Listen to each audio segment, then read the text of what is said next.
I just went to Drug Emporium, got a couple of things. Now I'm going home. I woke up this morning, it was raining.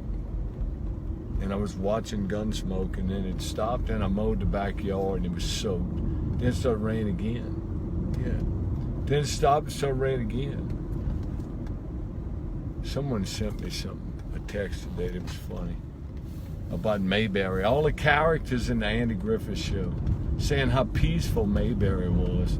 Everybody in the show was single. There you go. Andy was, Barney, the barber, Gomer, Goober, the ladies. All of them was single, but Otis, and Otis was always drunk and in jail. There you go. Peaceful. And then I started thinking about Gunsmoke. Kitty was single, Matt was single, Chester was single, Doc was single, Fess is single. There you go.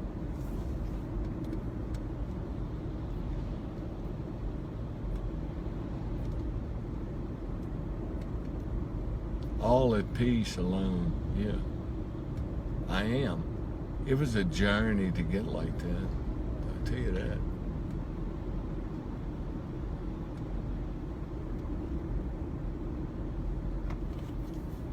Once I saw the light, and God comes first. God comes first. Repeat, God comes first.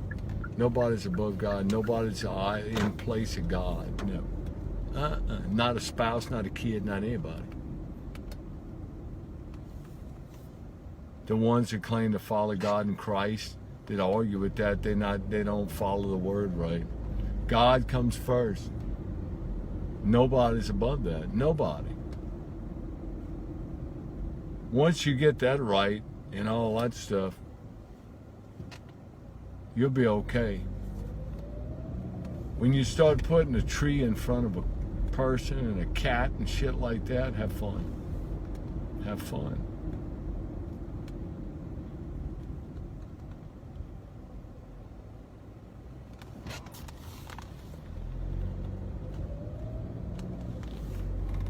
It's interesting watching people and watching relationships in a general sense. As time is going on, they're conditioning mankind to make it more acceptable to treat others like a used car in a relationship, to where you can just blow it off. It does no big deal. It's all acceptable. I mean, the people that behave like that are getting support for it. Yeah. It's all offended. I look at all that. The dysfunction, the mess with some of the relationships. And I think of marriages.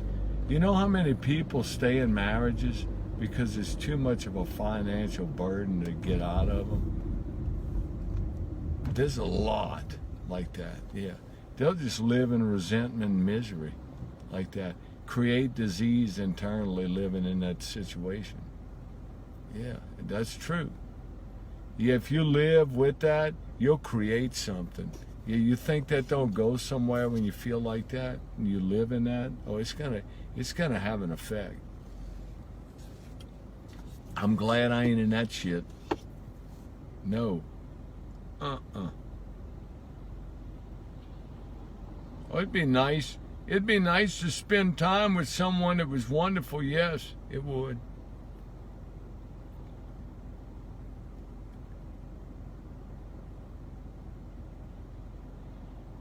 I'm so peaceful now.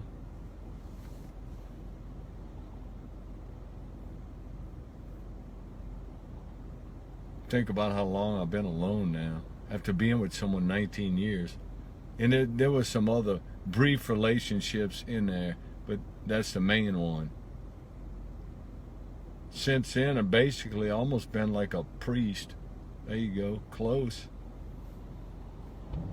Yep.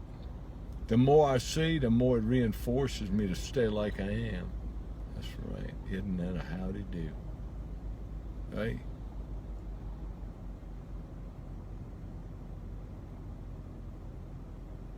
I tell you what, to run across someone that really affects you in the right way, to where it's really true. The way you could say, this is the love of my life while I'm here.